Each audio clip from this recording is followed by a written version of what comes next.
Hey guys welcome back to colour of threads. आज हम सीखेंगे इस बॉक्स ट्राउजर की कटिंग और स्टिचिंग, जिसे हम स्ट्रेट ट्राउजर भी बोलते हैं। इसे हमने सेंटर स्लिट के साथ रेडी किया और साथ ही आप सीखेंगे ट्राउजर में लाइनिंग अटैच करने का सबसे आसान तरीका। तो आपका ज़्यादा टाइम ना लेते हुए वीडियो शुरू करते हैं। ये ट्राउजर बनाने के लिए मैंने 2.5 मीटर फैब्रिक का यूज़ किया है। सबसे पहले फैब्रिक को डबल फोल्ड करेंगे और अब विड्थ वाइज इसे इस तरह से फोल्ड करें। अब कपड़े में जो टेढ़ है उसे कट करके सीधा करें। अब सबसे पहले बेल्ट फोल्डिंग के लिए 2 इंचेस पर मार्क करेंगे और यहाँ पर स्ट्रेट लाइन ड्रॉ करेंगे। अब हम ट्राउज़र की लेंथ मार्क करेंगे। मेरी ट्राउज़र की रेडी लेंथ है 37 इंचेस पर, तो यहाँ पर मैं 37 इंचेस पर मार्क करूँगी। आपकी जो भी ट्राउज़र लेंथ है उसे यहाँ पर मार्क करें। अब यहाँ पर मुझे सेंटर में रखनी है स्लिट। अब देखिए, अगर आपको ट्राउज़र पर स्लिट नहीं रखना तो आप फोल्डिंग मार्जिन लेंगे 2 इंचेस का। अब जैसे कि मुझे यहाँ पर स्लिट देनी है, तो यहाँ पर मैं फोल्डिंग मार्जिन लूँगी हाफ इंचेस का, क्योंकि नीचे फोल्डिंग में अलग से हम फैब्रिक को अटैच करेंगे। अब यहाँ पर बेल्ट के लिए मार्क करेंगे। इसके लिए जितना भी आपका हिप का राउंड मेजरमेंट है उसका 1/4 पार्ट यहाँ पर ड्रॉ करेंगे। मेरा हिप मेजरमेंट है 37 इंचेस, उसका 1/4 पार्ट होगा 9.25 इंचेस। तो यहाँ पर मैंने 9.25 इंचेस पर मार्क किया है। अब 2 इंच एक्स्ट्रा लेंगे स्टिचिंग मार्जिन फॉर लूजिंग के लिए। सभी साइजेस में आपको 2 इंचेस ही लूजिंग लेनी है। लूजिंग ऐड करने के बाद जो भी हमारे यहाँ पर वेस्ट आ रही है उसे मेजर करेंगे। तो मेरी यहाँ पर वेस्ट आ रही है 11.25 इंचेस। अभी यही सेम मार्किंग हमें क्रॉच एरिया पर करनी है, 11.25 इंचेस।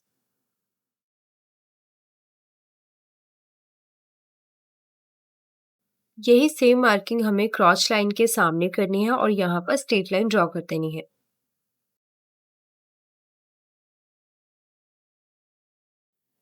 अब क्रॉच लाइन से 2 इंच आगे की तरफ मार्क करें।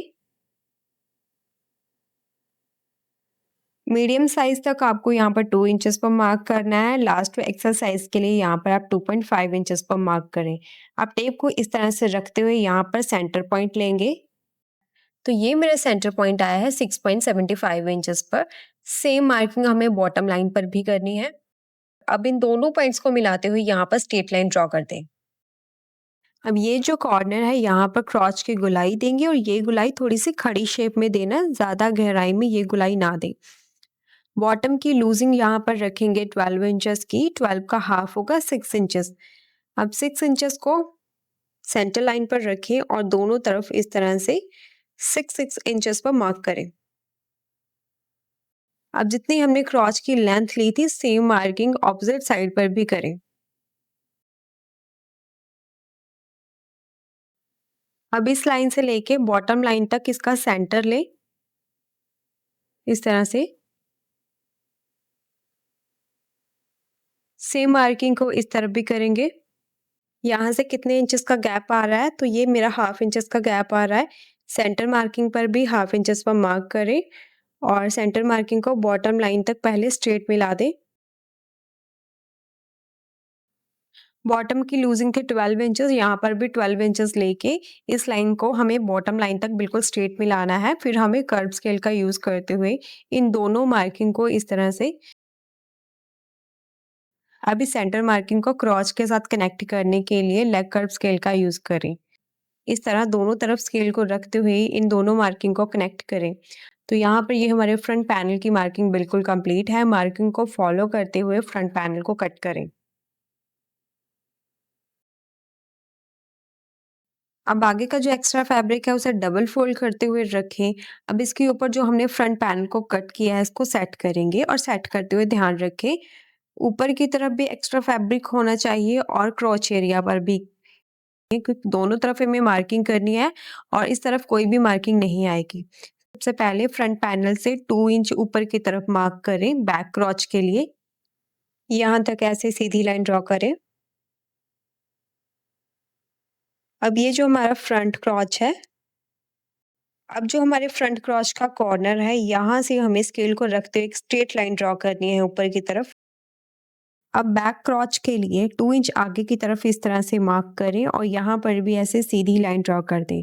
अब इस कॉर्नर के ऊपर जैसे हमने फ्रंट के ऊपर गोलाई दी थी, बिल्कुल उसी तरह से हमें क्रॉच की गोलाई देनी है।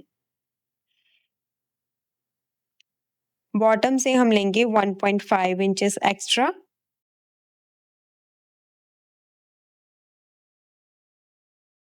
अब इस लाइन को मेजर करें कितने इंचेस पर आ रही है। सेम मार्किंग आपको बैक के ऊपर भी करनी है। यहाँ पर भी हमने 1.5 इंचेस पर मार्क किया और यहाँ से बिल्कुल स्ट्रेट लाइन के साथ बॉटम के साथ इसे कनेक्ट कर दें। अब क्रॉच पॉइंट को सेंटर के साथ कनेक्ट कर देंगे।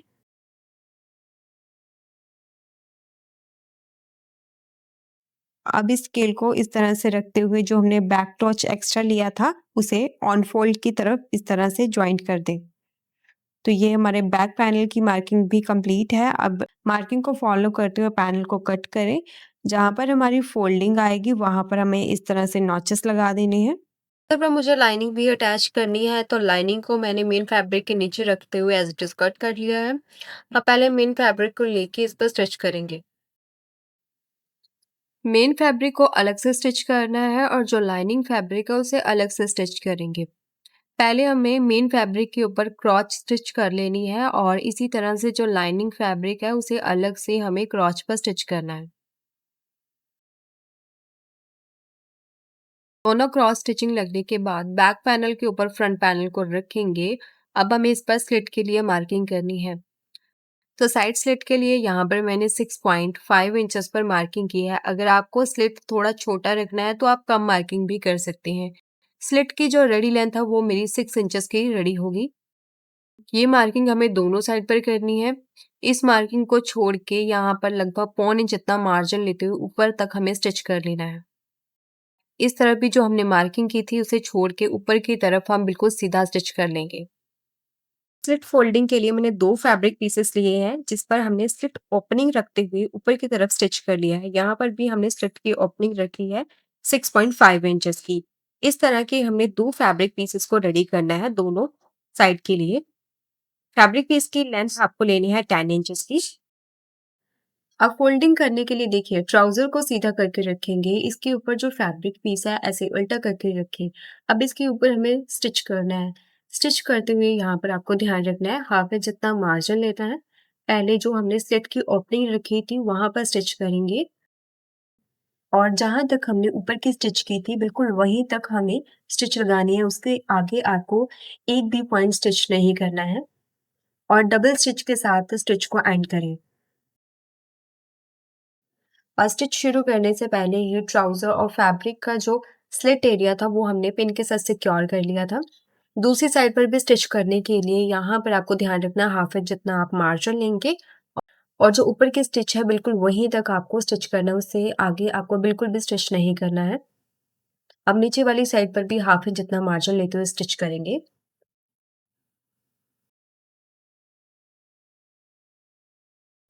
स्टिच लगने के बाद जो फैब्रिक मार्जिन है उसे फैब्रिक वाली साइड पर फोल्ड करते हुए ऊपर की तरफ टॉप स्टिच लगा देंगे। जहां तक पॉसिबल हो सकता है वहीं तक स्टिच लगाएं। तो बॉटम साइड पर हमने ये स्टिच लगा ली है। अब इसे पलट के सीधा करेंगे। कॉर्नर को अच्छे से बाहर की तरफ निकालें। दोनों स्लिप को इसी तरह से रेडी करेंगे। अब इस पर अच्छे से आयरन लगा दें। आयरन लगने के बाद साइड का जो एक्स्ट्रा फैब्रिक है उसे कट करें। अगर आपको ट्राउजर में लाइनिंग अटैच नहीं करनी तो इस फैब्रिक मार्जिन को ऊपर की तरफ इस तरह से मोड़ते हुए पहले रिवर्सिबल के साथ सिक्योर करें, उसके बाद आप इस पर तुरपाई कर सकते हैं। तो इस ट्राउजर के ऊपर क्योंकि मुझे लाइनिंग अटैच करनी है तो पहले मैं फैब्रिक मार्जिन को रिवर्सिबल के साथ सिक्योर कर लूंगी। रिवर्सिबल लगने के बाद इसे अच्छे से आयरन कर ले और ये देखिए इस तरह से हमारी स्लिट की फिनिशिंग आएगी और अब इस पर लाइनिंग अटैच करना भी काफी आसान हो जाएगा। अब लाइनिंग अटैच करने के लिए देखिए जो ट्राउजर है उसे हमने फोल्ड करके रख लिया है और जो हमने स्लिट की यहाँ पर एक्स्ट्रा फैब्रिक के साथ फोल्डिंग की है, इसी फोल्डिंग को हम लाइनिंग वाले फैब्रिक के साथ भी कर सकते थे। तो लाइनिंग के साथ मैंने स्लिट की फोल्डिंग इसीलिए नहीं की क्योंकि जो मेरी लाइनिंग का फैब्रिक है उसका कलर एक तो अलग है और कॉटन की लाइनिंग है और स्लिट की लेंथ हमारी ज़्यादा है और चलते हुए जो लाइनिंग बाहर की तरफ कॉटन की दिखेगी वो अच्छा नहीं लगी है, इसलिए हमने सेम फैब्रिक के साथ स्लिट की फोल्डिंग की है। लाइनिंग अटैच करने के लिए प्लाज़ो को मेजर करेंगे। जिस तरफ से हमारी क्रॉच है उस तरफ से नहीं, उसके ऑपोज़िट साइड से मेजर करें। जो फ़ोल्डिंग फैब्रिक है उसे छोड़ के जितनी भी लेंथ आ रही है उसे मेजर करेंगे। तो ये फ़ोल्डिंग के बाद जो लेंथ है वो आ रही है 31 इंचेस की, तो हाफ इंच इसमें प्लस करेंगे, 31.5 इंचेस का हम यहाँ पर लाइनिंग को कट करेंगे। तो लाइनिंग को भी हमने सेम लेंथ पे पहले कट किया था। अब जितनी हमारी फ़ोल्डिंग लेंथ थी, फ़ोल्डिंग लेंथ को हमने लाइनिंग की लेंथ में से कम कर लिया है। लाइनिंग को भी हमने क्रॉच और साइड स्टिच लगा के रेडी कर लिया है। अब इस लाइनिंग को हमें सीधा करना है। इस तरह से इसे सीधा करेंगे अटैच करने के लिए। ट्राउज़र को हम उल्टा रखेंगे और दोनों की फ्रंट और बैक क्रॉच को ज़रूर मैच कर लें। अब सबसे पहले क्रॉच एरिया को पिन के साथ सिक्योर करें।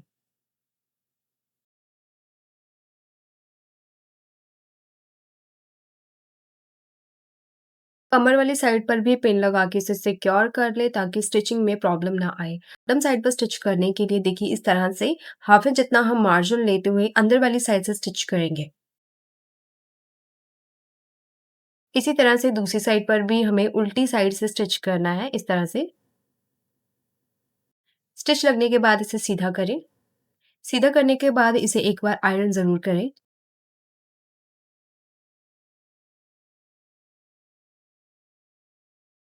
आयरन लगने के बाद आपको चेक करना है कि ट्राउज़र और लाइनिंग की लेंथ बिल्कुल सेम होनी चाहिए, थोड़ा-सा भी डिफ़रेंस नहीं होना चाहिए। अगर आपकी लाइनिंग थोड़ी-सी भी एक्स्ट्रा आ रही है, तो यहाँ पर फिर से आप एक स्टिच लगा के उसे बिल्कुल बराबर कर लें। क्योंकि लाइनिंग बिल्कुल इक्वल होनी चाहिए, लाइनिंग अगर बराबर नहीं होगी तो पहनी हुई ट्राउज़र की लुक अच्छी नहीं आएगी। अब वेस्ट लाइन पर भी हमें इस तरह से रफली स्टिच लगाना है। अब बॉटम पर स्टिच करेंगे, तो यहाँ से हमें लगभग 0.75 इंच जितना मार्जिन लेते हुए इसे स्टिच करना है। और स्टिच लगाते हुए ध्यान रखना है कि फ्रंट और बैक क्रॉच बिल्कुल आमने-सामने आए और लाइनिंग में बिल्कुल भी झोल नहीं आना चाहिए। बॉटम स्टिच लगने के बाद अब हमें इस पर इलास्टिक अटैच करनी है। इलास्टिक के लिए पहले हमने हाफ इंच जितना ऊपर की तरफ फ़ोल्ड करना है। तो यहाँ से मैंने हाफ इंच से थोड़ा-सा एक्स्ट्रा फ़ोल्ड किया है क्योंकि इलास्टिक की जो चौड़ाई है मुझे सिर्फ़ 1 इंचेस की ही लगानी है। अगर आप इलास्टिक की चौड़ाई 1.5 इंचेस की लगा रहे हो, तो ये फ़ोल्डिंग सिर्फ़ आपको हाफ इंचेस की ही देनी है।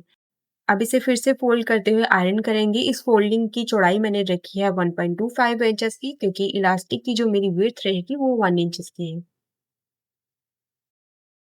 अब जितना भी आपका वेस्ट का साइज़ है, उसमें से 3 इंचेस कम करके इलास्टिक की लेंथ लेनी है। इलास्टिक को आप ऐसे ऐसे स्टिच लगा के राउंड में एक बेल्ट तैयार करनी है।